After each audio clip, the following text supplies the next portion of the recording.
Okay, hello everybody. Welcome to Korean Atlanta Mentorship. And in this video, I want to talk about how amazed I am how we've been able to create essentially a good number of velocity banking addicts, right? And how do I know that so many people are addicted to this content? Well, basically, if I go into the YouTube analytics, right, you can see in the last 28 days, people have been watching for 3,100 hours, right? And we've made about $374 in the last 28 days on a very small YouTube channel. And pretty much all the top videos are all about velocity banking, like velocity banking, velocity banking. And if I go deep down into the YouTube channel analytics and I go to May, I made $500 just doing spreadsheets, and I never would have thought in the life of me, like, I'm actually going to make this much money just doing Excel spreadsheets for velocity banking. Now, in June, we made about $400, which again is really, really good considering that I've just been slowing my uploads. And again, it's summer. I'm going to be consistent, but I may not upload as much as I've done previously, but we're crushing it, right? And not only that, we're creating a new generation of velocity banking addicts who have been binge watching this content. Now, how do I know you've all been binge watching? I look at your comments. Don't worry. If I go to the comment section right here and then I filter on the word binge, man, I got a good number of people saying they've been binging, right? Subscribed. I keep binge watching these. I've been binge watching your videos for about 2 weeks. Binge watch your videos regarding the topic, trying to copy your spreadsheet. Binge watching your videos for the past month, binge watching. So it's great that we've created a new generation of binge watchers who are addicted to the content. And here's the cool thing, right? I'm going to hold an event. I'm going to show you the place where I'm going to hold the event. So I don't know if you ever heard of the restaurant Los Pollos Hermanos. It's a fast food restaurant in New Mexico. Now, I normally don't eat fast food. I have an anti-fast food rule. But I talked to the owner, right? He's a really cool guy.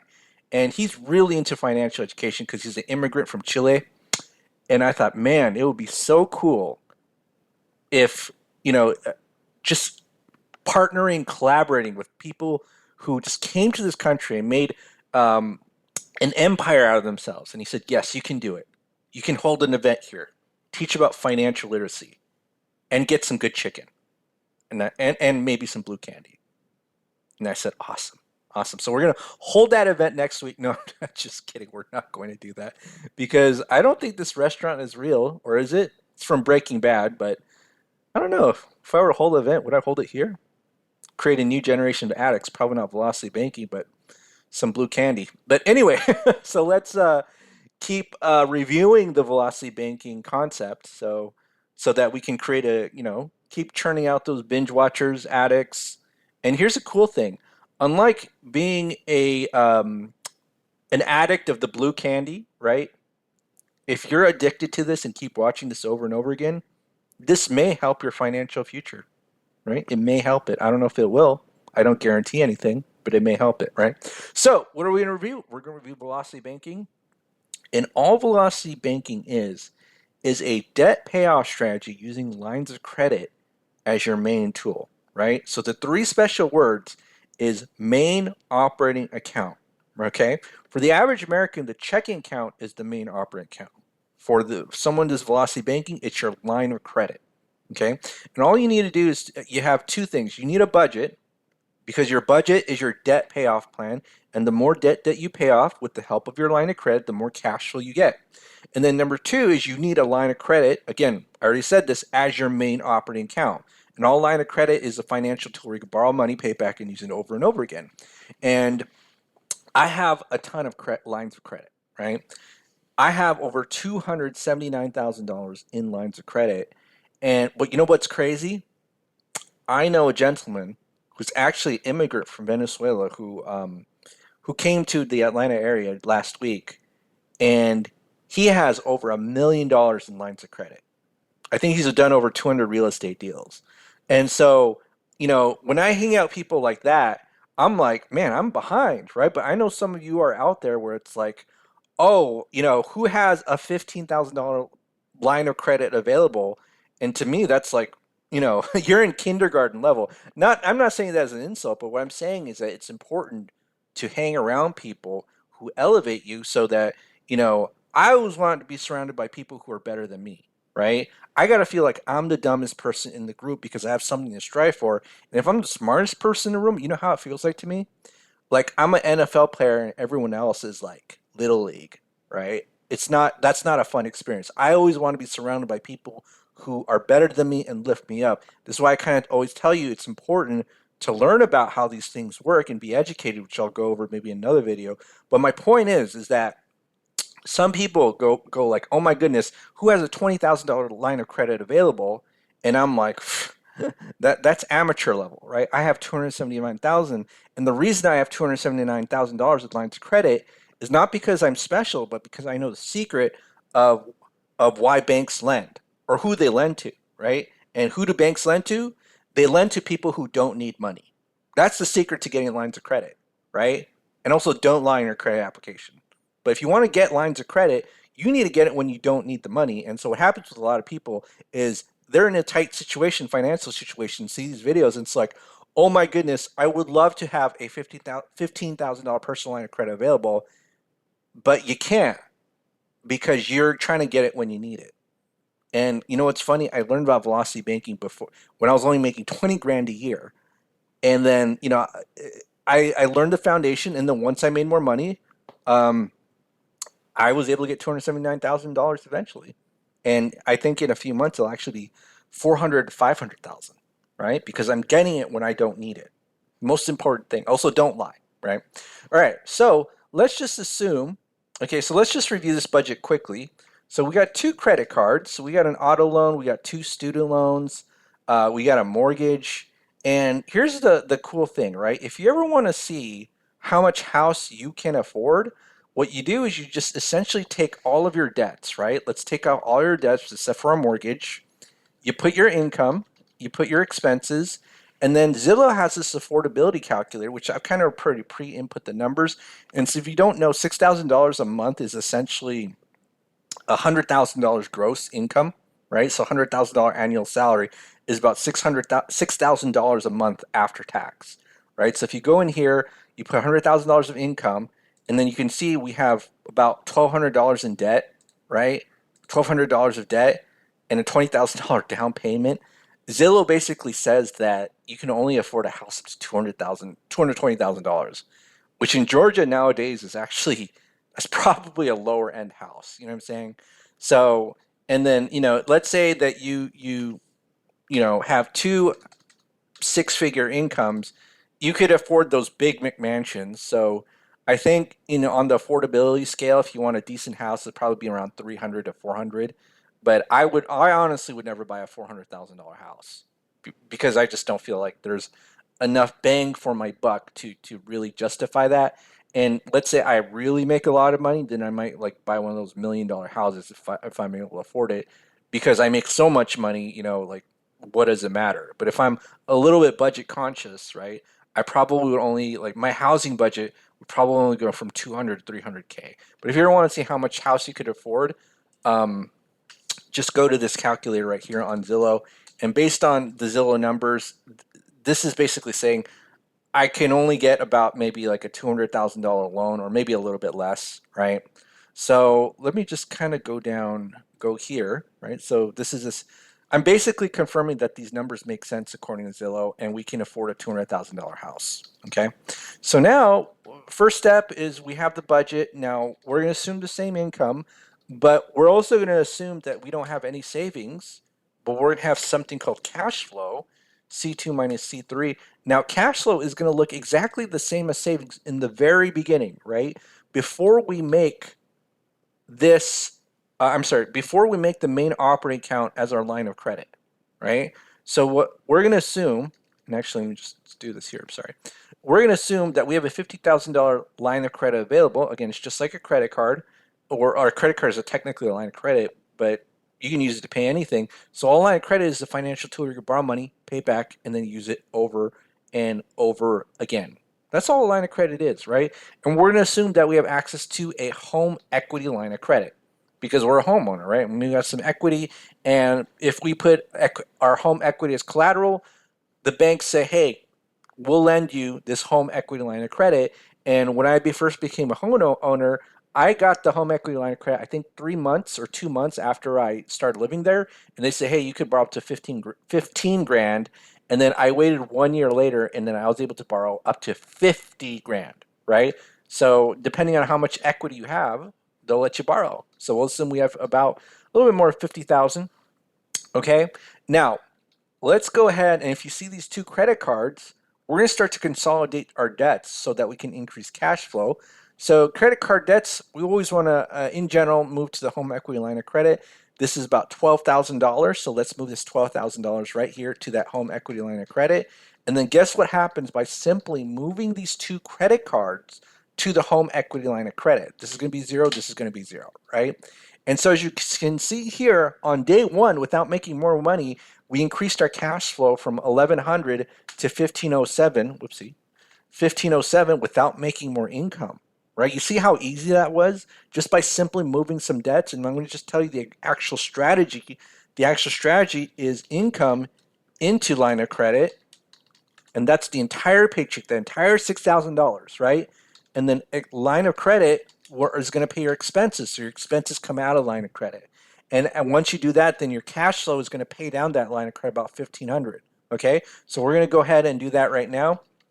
And again, these are the same formulas that I use in every single video. And again, I want you to be like those binge watching comments. I think one of them was like, hey, I binge watch these videos and copying your Excel spreadsheet line by line, right? I want you to be like that, because if you do it yourself, you're going to get so much out of it, okay? Especially if you use your numbers and you have a line of credit. All right, so now to get the next month's balance, it's the previous month's balance plus the previous month's interest minus what is our current cash flow, 1507.02, okay? And so now what we're going to do is take the average of these two numbers. Why? The interest is calculated by the average daily balance. So you take the average function as an estimate of the average daily balance, multiply it by the line of credit interest rate, which in this case will be 10%, right? And then you divide by 12 to get the monthly interest, okay?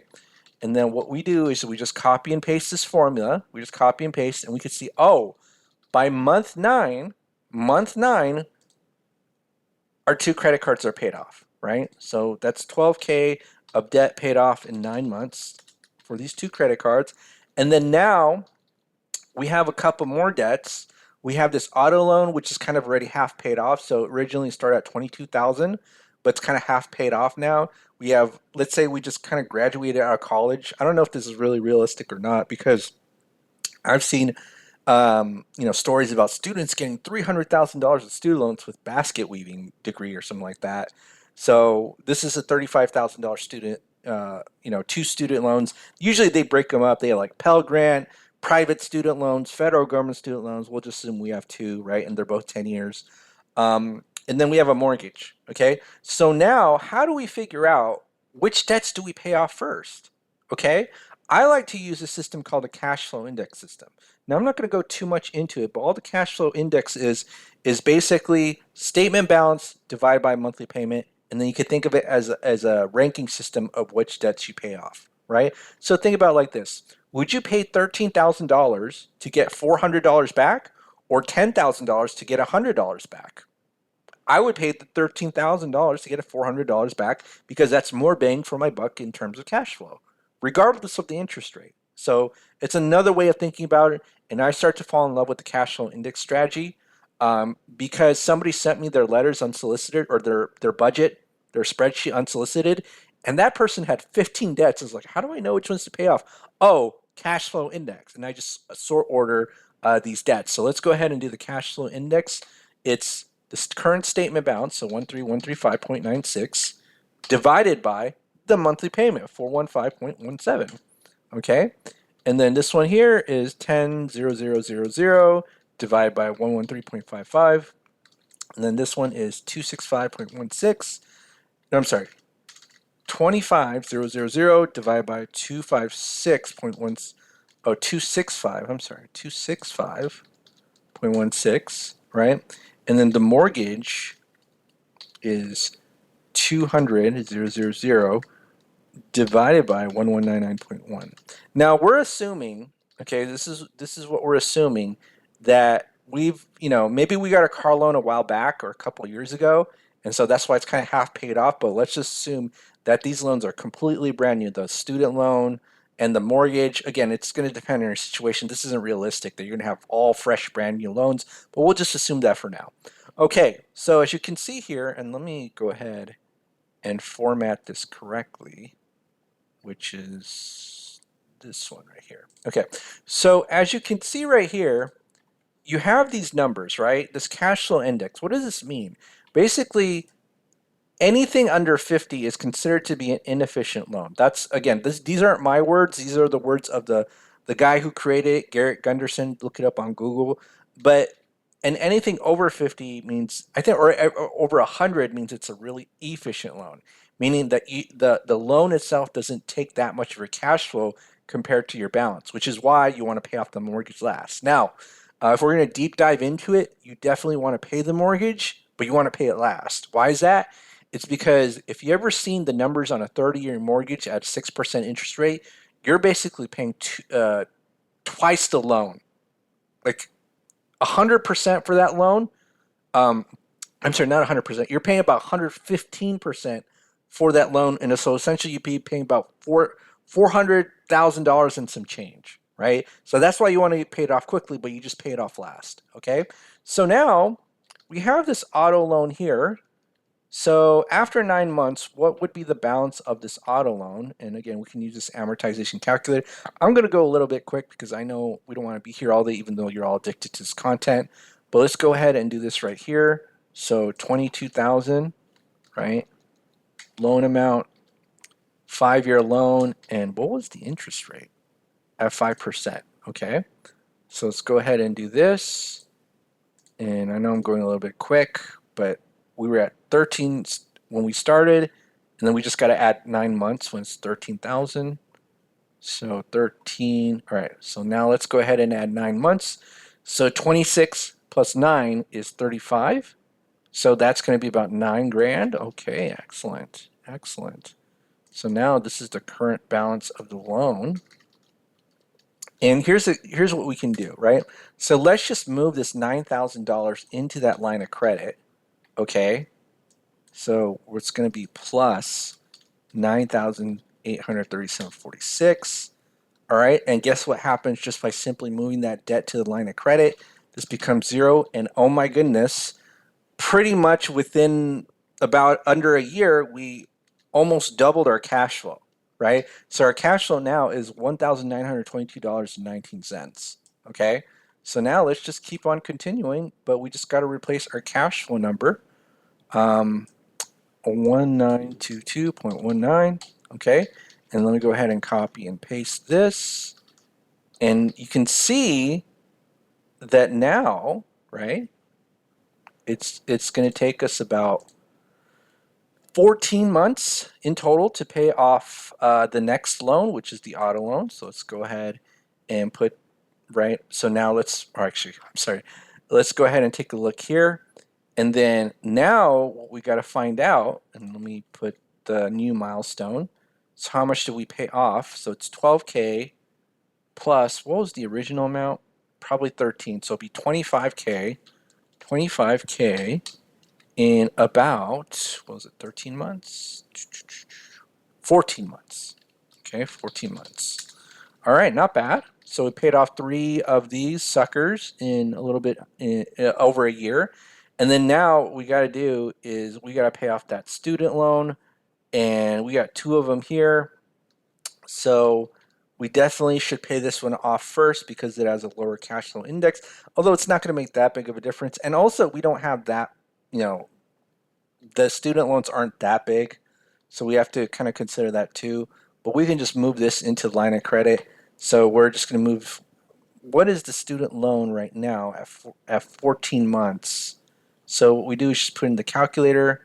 So 10,000 at 10 years, and then 10 years at 6.5. Okay.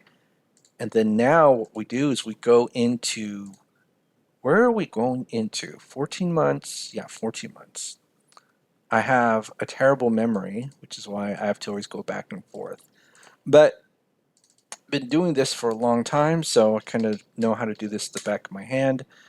All right, so now it's about $9,375. So what's the cash flow index right now? Probably won't change that much. 9138.75, so about 80. Yeah, so let's go ahead and pay this off, right? And let's see how long it takes to pay off. So we're going to add that right here. And again, whoopsie, for paying off this loan, our cash flow only increases by $100, right? So let's put 0 right here.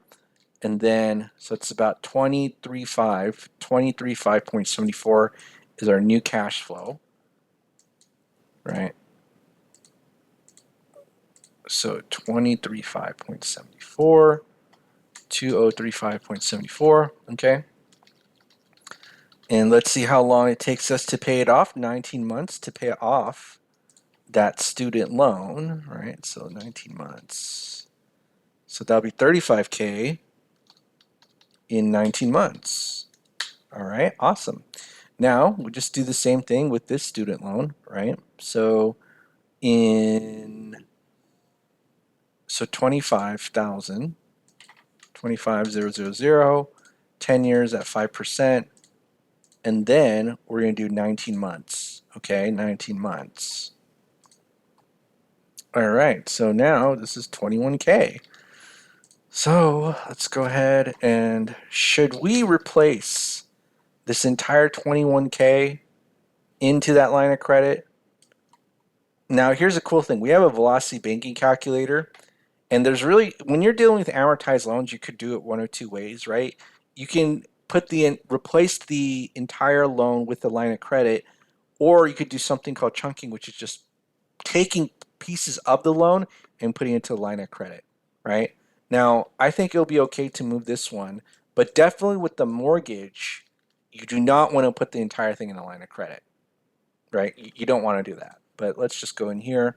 And I'll go over that with the velocity banking calculator that we have. So let's just go ahead and plus this. Okay. And now let's see how much cash flow we have. So this is going to be 0, right? And so now our cash flow is going to be 2300.90. 2300.90. And then we just do the same thing again, minus 2300.9.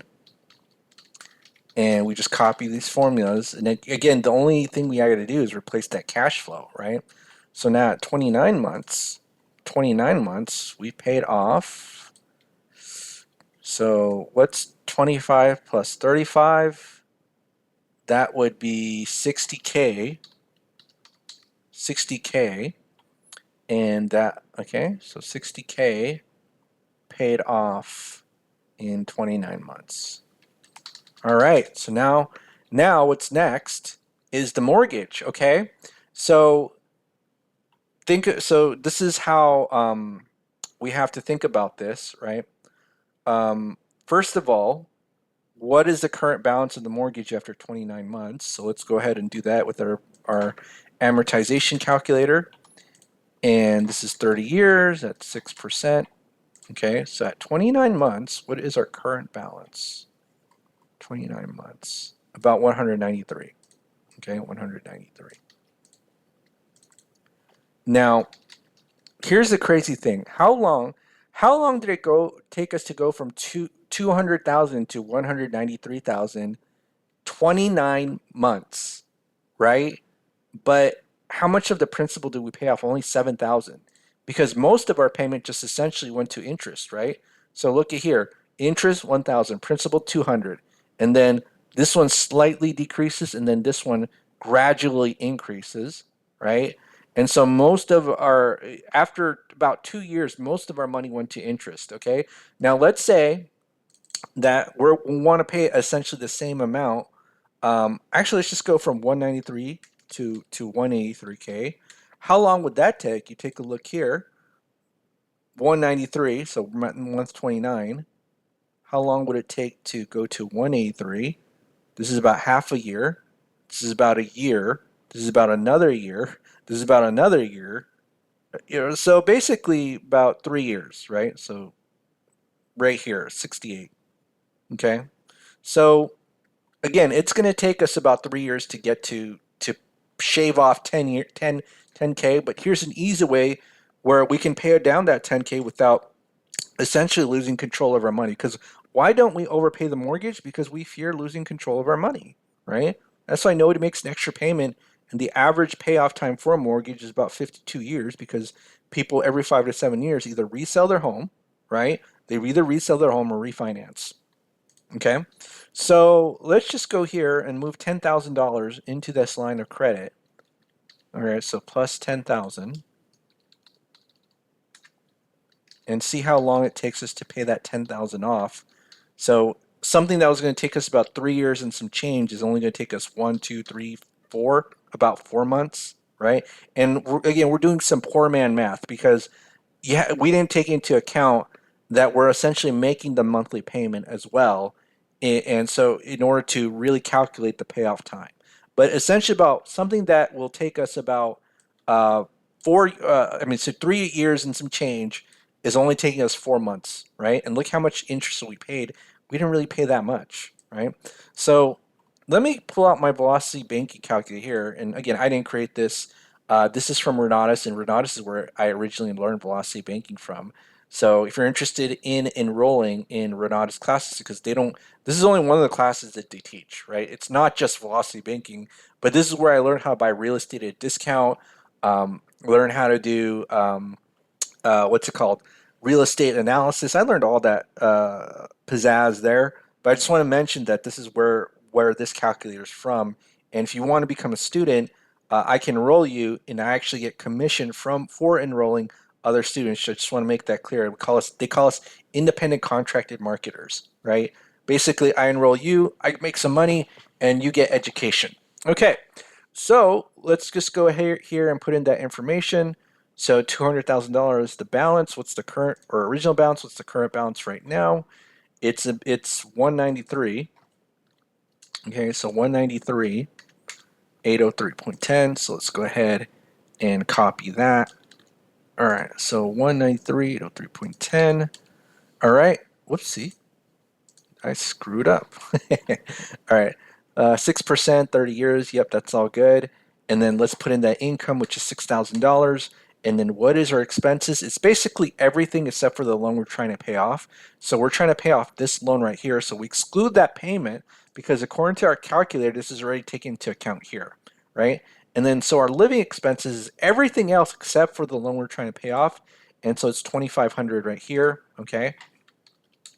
And this chunk amount is essentially what we're moving to our line of credit. Now, because the line of credit has a higher interest rate than the loan, okay, we don't want to put the entire thing into that line of credit, okay? And I'll show you why. Again, so a lot of people I've heard on the internet, oh, just replace your mortgage with line of credit.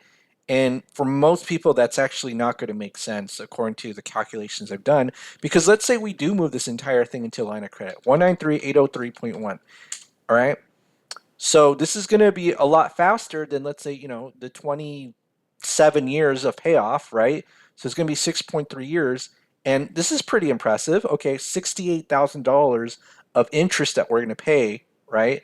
But, okay, let's just say we only moved this in chunks instead of replacing the entire mortgage to the line of credit. So let's say we do it in $6,000 chunks, okay, and then pay it off and rinse and repeat over and over again. You'll notice that we saved even more. Like it's literally half what it would cost to do it replace the whole thing with the line of credit. So that's the most important thing and here's the cool thing, like even if we increase this to the line of credit interest rate to like 30%. So let's say you do this with a credit card. And again, I wouldn't necessarily do this with a credit card, but what I'm trying to show is that the line of credit interest rate doesn't matter as much as your cash flow. So if I do 30%, this only goes about $6,000. And you could probably offset that with credit card reward points. Or here's the other thing, right?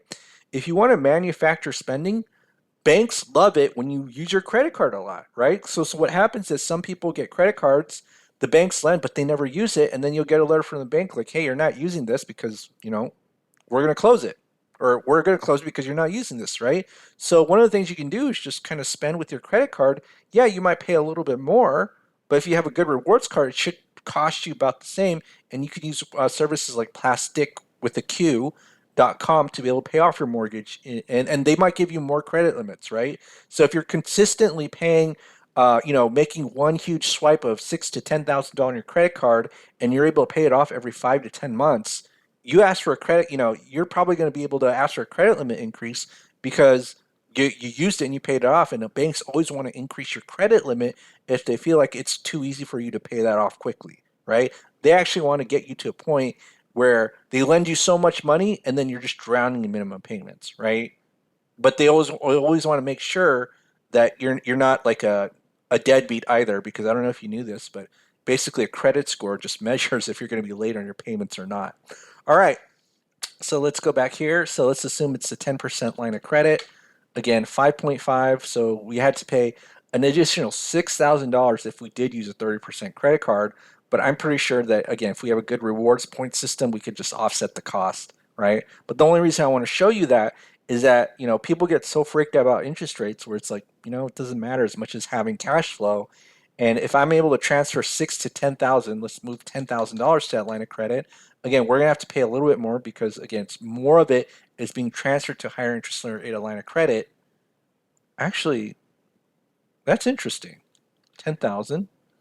Right. So if I move this from 6,000 to 10,000, okay, I only pay about $400 more. But then at that point, it's going to be about convenience as well, right? Do you want to put, let's say you pay your line of credit gets paid off every 2 months. For some people, that might be really annoying, so they might just want to do it in like 6 months. And so, as long as the numbers make sense, maybe you might want to pay a little bit more just for that additional convenience, right? All right. Well, so 5.5 years, 5.5 years. So how much is 5.5 years? I don't know. Let's go ahead and calculate this. So 29 months plus divide by 12 plus 5.5, right? So about 8 years we're going to be debt free, right? So that's 260K, 8 years or under 8 years. What's it? 7.9? Yes. So 280K, 7.9 years, and then debt free. Debt free. Oh my goodness. Now we have so much cash flow, 3,500. We can go to Los Pollos Hermanos as much as we want and buy all the awesome tacos, burritos, and blue candy that we can get. You know what I'm saying? So now we're really living the rich people problems like in Hollywood. All right. Well, that's it for today. So just kind of just want to make sure that you know that this is all a joke. And there's, again, I'm not. This is from Breaking Bad, but some people they take this literally. And I'm not going to have an event at Los Pollos Hermanos. I actually think they did make it into a real restaurant, though. But again, whole point of this is just to kind of make fun. And again, I'm going to keep cranking out this video so we can get a new or keep increasing the supply line of new Velocity Banking Addicts, right? That's what we're doing in this channel. And, hope you enjoy the content. Again, it's summer. Usually when it's summer, I get a little bit lazy. So sometimes in winter, because I'm so cold and I'm like, oh, I don't want to go outside. I crank out a lot of videos, even though ironically I'm uncomfortable. But because it's summer, I'm just getting lazy. Like, oh, I don't want to do anything. And so you've kind of seen the video output decrease, but it's all good. All right, well, that's it for today. Have a great day, everybody. This is Korean Atlanta Mentorship, and we will speak next time.